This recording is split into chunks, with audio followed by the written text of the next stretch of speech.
Thank you. Thank you for giving me this honor. It's a privilege to introduce Hasna Moudud, speaker from Bangladesh, who is a member of the UN Youth Assembly on Environment from 1972. She also worked as a field director at the US Committee for UNICEF and as a journalist at UNDP in New York.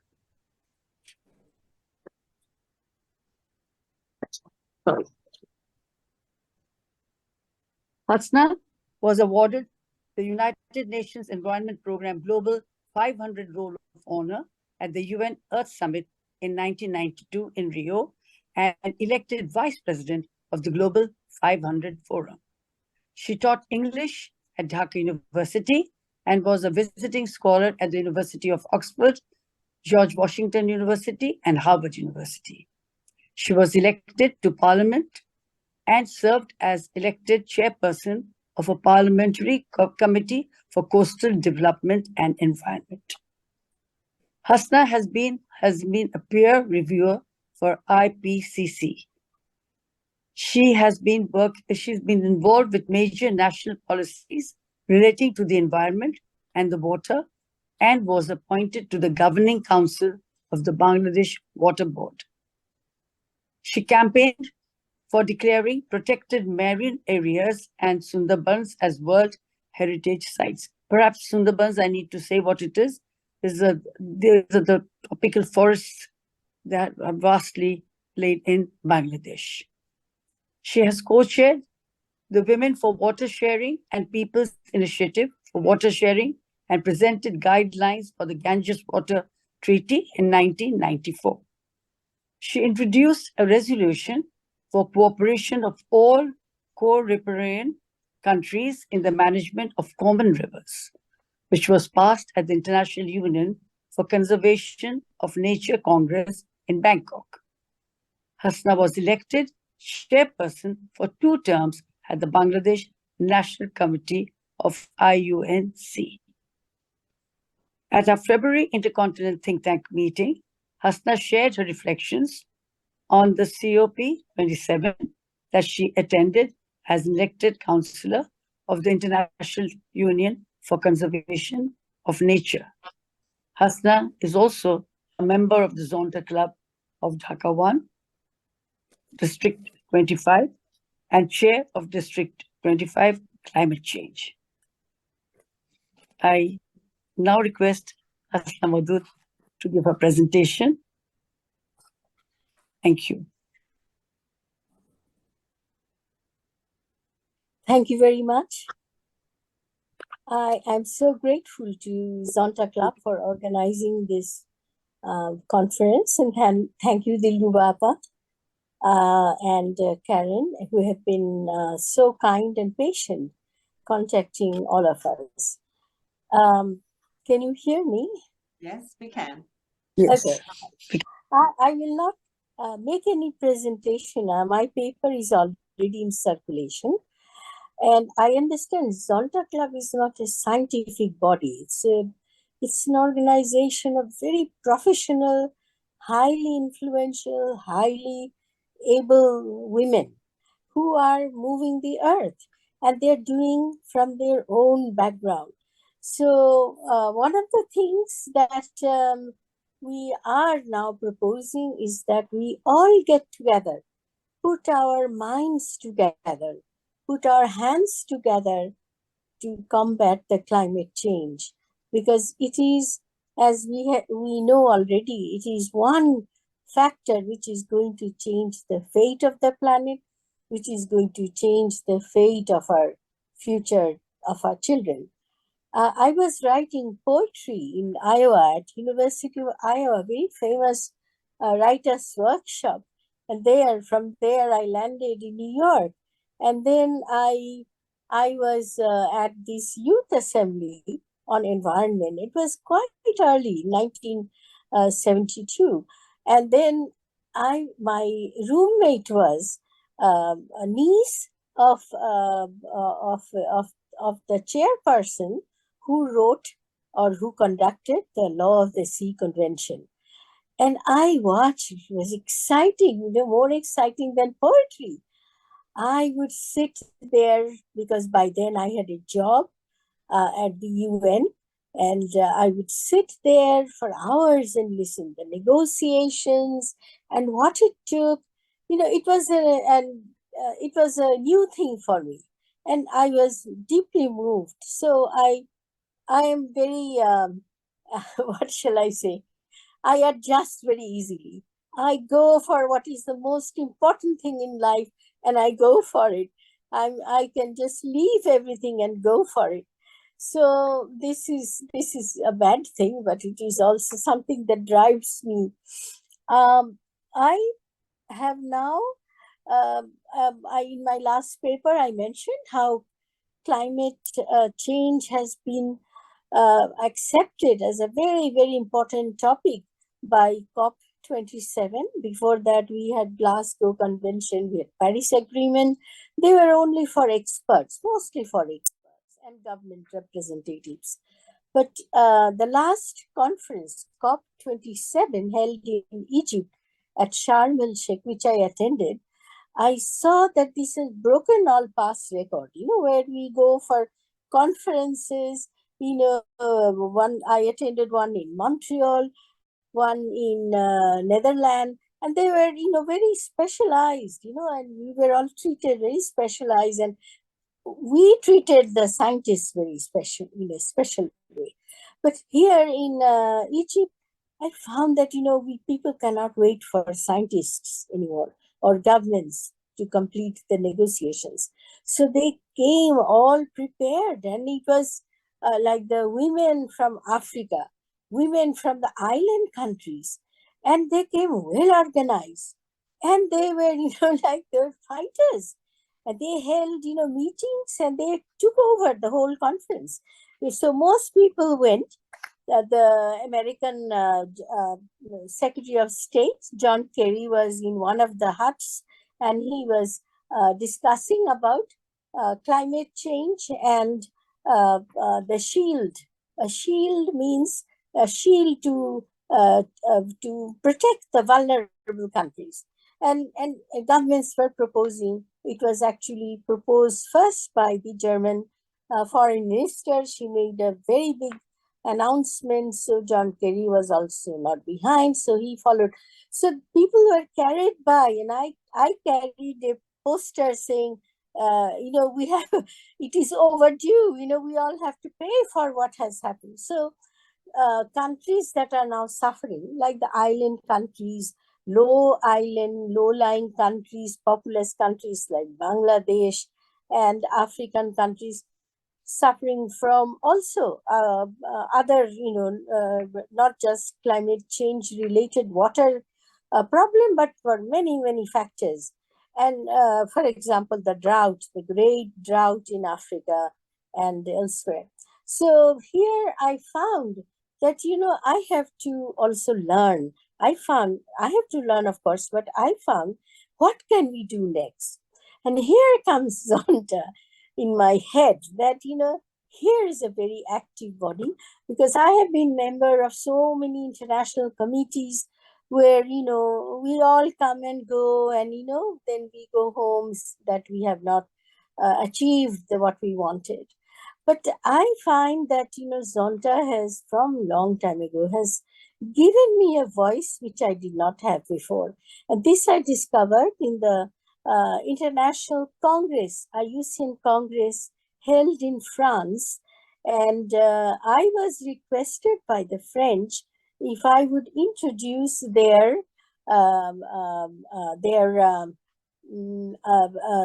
they wanted to have a climate change crisis commission. And, already climate change is taken up in different commissions of IUCN. So when they asked me, I think that they realized that I come from a very vulnerable climate change country. So I immediately took the opportunity, and I made a very passionate appeal to the House. And then it was announced that they're going to go for vote.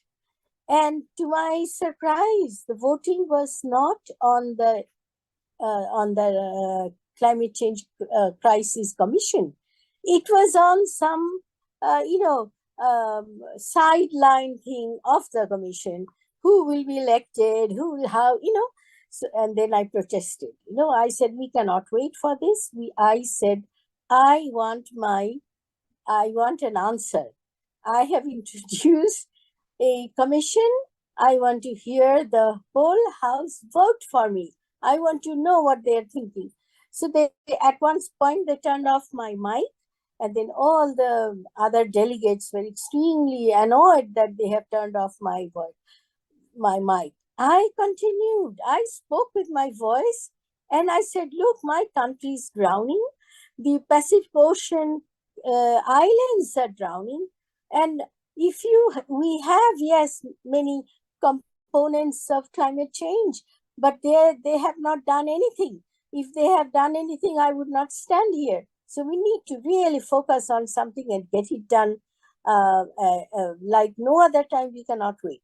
And it made a very human response. So immediately they went and consulted, and they were very unhappy that I was changing the rule of the game. This is how the United Nations also works, by the way. They go by not by the main phrase, they go by the side ones, and they dilute the issue, and then they put it for vote. So in my case here, they took some time out, and then they said, no, we will vote for the main topic, that whether or not to have a climate change crisis in IUCN. It was all voted for me. All voted, not for me, I mean all voted, because it made an impact. They realized we cannot wait. So what I meant by this is that we have to take charge. We are always told women should do this, women should adapt. I have done enough of this adaptation. I have been involved with all the rules on the laws regarding the national environment plan, national NAPA, the national adaptation plan. We have done the adaptation and adaptation. Now we find that we are nowhere. We haven't done anything to deserve this. It is a global phenomena that the many things, not all rich countries have contributed, but the whole world has contributed to overuse, overexploitation of natural resources and of the atmosphere. And we are in great danger, but we already see how countries are drowning, including my own country. And I am from a constituency in the coastal area. Very vulnerable people lived there. In fact, most men had left, and there were women who could not move. This is a part of the female-headed households who are left in charge of an entire family. These are young women. They have an old husband or an old father-in-law or disabled children, those who cannot leave. The able men have gone to the town looking for a job, and they have never come back because they never got a good enough job to bring family or take care of the family. So I have seen this with my eyes, and I have settled a village, and that village was washed away within, and so this is on record, documented. This was washed away by sea. And more is, we lose land more than we acquire land, because accretion and this is a part of life. Flooding is part of life. But what is happening is unprecedented. And then I look at the ocean and the sea. Now here is, we have no spokesperson for the marine life, for the sea, and yet we are all beneficiary. You and I are connected by the sea. You are in Australian, near your Australian Ocean, and I am near the Indian Ocean, and you are suffering from your acidification, from your coral abuse, and you had such beautiful coral. So we are all affected in different degrees, in a different manner. Some are being affected more than others. It is not anybody's fault. What is lacking is government should come forward, and civil population should come forward, to find a way. Negotiations are extremely hard, but that is the only way we can go. And United Nations follows laws, and there are so many laws to protect the environment. We need to educate ourselves on the laws of the environment, on the laws of the sea, on the laws of the freshwater, UN Convention on river water. And so there are enough to protect, or we have new laws. So what can we do? We can do something innovative. I would say not just do advocacy and our children can go on making posters. I have a wonderful story from Bombay, Zonta. They're writing to me that they're doing these posters by children about climate change. So, and I am in my own small way. I have bought a piece of land in Bay of Bengal in the island, only coral island, hoping to save the sea turtles. And some of these are extremely endangered, and they are huge animals, huge marine animals, but they have no place to go for nesting, for uh, uh, for uh, for laying eggs, and they have to have land to lay eggs. So what I did was, and I would like to propose this as a Zonta Club One is delighted because this project has been on for quite some time. I mean, 5 6 years at least, and it. My slogan is to save the turtles from plastic pollution, and that really summarizes how we all can stop this one-time use plastic. It is going into our food chain, it is going into the atmosphere, into our water system, and it is also breaking down called microplastic. The fish you like to eat is no longer the fish that is healthy for you. It is full of microplastic. The turtles are now dying because they're swallowing all these plastics. People like to go to the sea, they like to see, but what they see, they don't understand. They don't swim in the water. They just are irresponsible. Okay, we are trying to help that, but that is not the answer. We have to stop producing the plastic. It is not okay. Have Bangladesh, by the way, has the one of the oldest countries that has banned plastic. It was very successful for years. That we no longer use plastic in our shopping, in our marketing. We immediately develop a degradable plastic or jute bag or cotton bag. It's still in use, but we are back to these one-time use plastic, and which is so harmful. It is clogging our river. Our river systems are so badly affected. The mangrove is affected. The sea is affected. And so this is, we need to really look at what we can do useful, with brains like us, so we can go and stop going to legislation, stop production, and practice what we are saying. So in everything, we have to now be extremely cautious. Our children are learning from us. We have to, I mean, I have to go back to poetry because I cannot cope with this anymore. I find we have more and more conferences and more, recognitions. But unless we all mean it, unless we put our head together, we are not going to go anywhere. And we look at our friends in America, they are well educated, they have the resources, and America has one of the top scientific organizations. We have to connect with them because without science, we cannot make any argument. We can talk to the scientists and have a service that no, we are going to help you.